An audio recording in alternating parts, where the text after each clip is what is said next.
Eh bien bonjour à tous et à toutes et bienvenue dans cette nouvelle vidéo YouTube, un achat manga. Alors pour une fois il y aura 4 parties parce que en tout j'en ai à peu près 200 à vous présenter.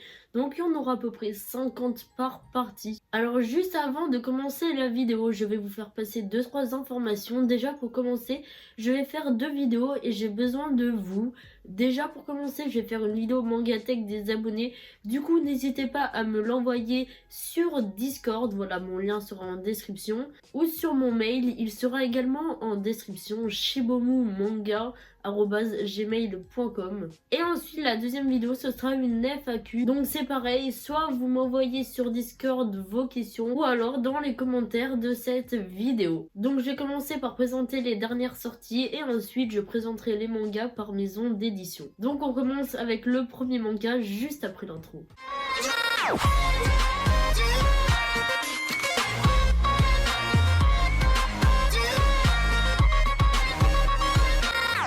Alors on commence avec le tome numéro 22 de One Punch Man de l'édition Kurokawa de Yusuke Murata. Ce tome est excellent, ça fait plaisir parce que on a vu Saitama dans ce tome. Ce tome était super cool, du combat, les dessins toujours aussi magnifiques. Donc voici une planche. Ce tome était super bon, franchement je vous conseille un shonen de l'édition Kurokawa juste incroyable. Acheté 6,80€ en neuf. Donc voilà pour le tome 22 de One Punch Man.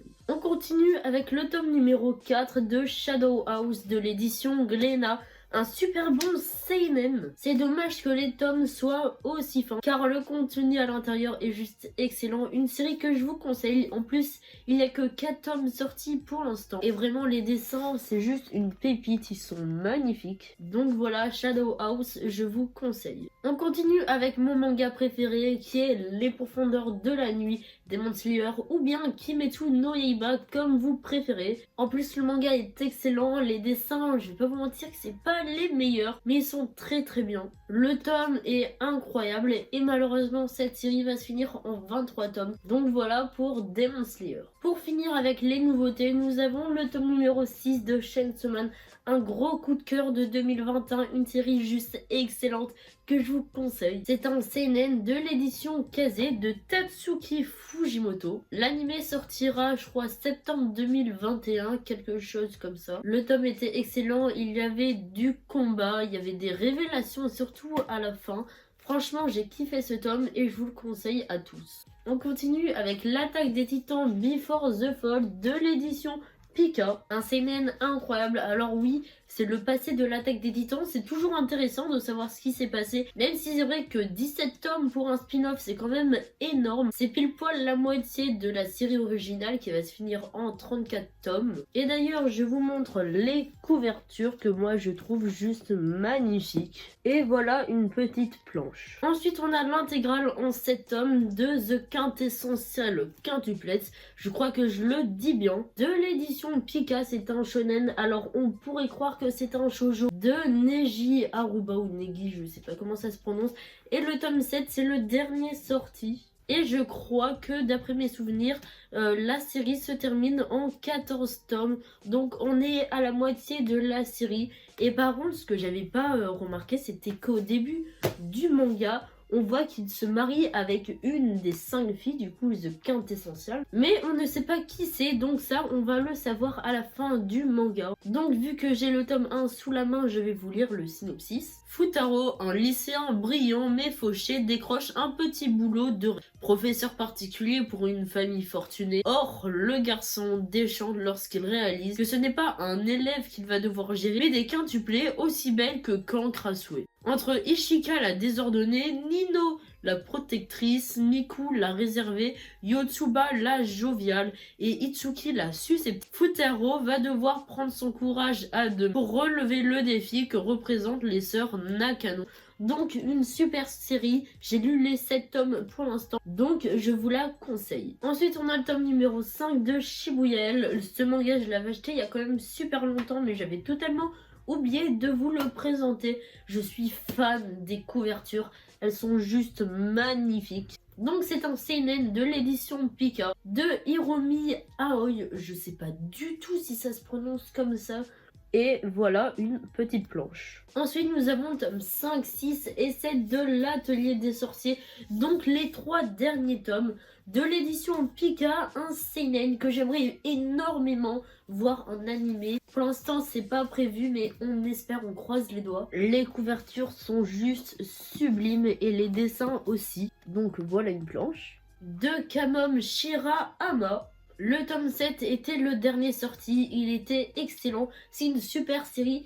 Dommage que le rythme de parution est un peu long, mais bon, tant que le contenu à l'intérieur est bon, moi ça me dérange pas. Continue avec Slice of Horror de l'édition Ototo, un seinen juste excellent, un gros coup de cœur de 2021. En plus, il n'y a que 2 tomes sortis pour l'instant. Franchement, si vous n'avez pas encore commencé cette série, je vous conseille fortement de la commencer. De Tomoki Izumi, donc je vous lis le synopsis. Un jour, Miko devient brusquement capable de voir des êtres étranges et monstrueux que personne d'autre ne peut percevoir. Elle, qui n'est qu'une jeune fille ordinaire, prend alors son courage à deux mains pour accomplir l'impossible, faire comme si elle ne les voyait pas. Une planche normale, et juste après je vous montre une planche assez gore qui fait un peu peur, donc si vous avez peur d'avoir peur, ne regardez pas. Donc voilà, le dessin est juste magnifique. Donc voilà pour Mieruko-chan Slice of Horror. On continue avec Tokyo Ghoul. Je me suis complété toute la série du coup du 1 au 14. Je suis trop content. Alors du coup là j'ai le tome 2, le 4, le tome numéro 8, le tome numéro 11, le tome numéro 13 et le tome numéro 14 qui est le dernier. Voilà une planche, les dessins ils sont juste magnifiques. Donc voilà, c'est pour public averti, ça m'étonne pas vu que c'est des ghouls qui mangent des humains, donc parfois il y a des scènes un peu choquantes. Et si vous avez aimé la série, n'hésitez pas à aller découvrir Tokyo Ghoul Ro, qui est donc la suite de Tokyo Ghoul. Ensuite, toujours de l'édition Glénat, on a le tome 37 de Dragon Ball, que lui aussi j'ai acheté il y a quand même très longtemps. Donc c'est bon, enfin j'ai les 42 tomes, l'intégrale de Dragon Ball. Donc c'est l'ancienne édition du coup qui se lit comme un livre français normal avec les couvertures cartonnées de Akira Toriyama. Ensuite, nous avons les 6 premiers tomes de Fire Punch de l'édition Kazé. J'ai pris les 3 premiers tomes en occasion, les autres en 9. Je les ai trouvés, mais vraiment pas d'occasion. Une série qui se finit en 8 tomes, donc plus qu'à acheter le tome 7 et 8.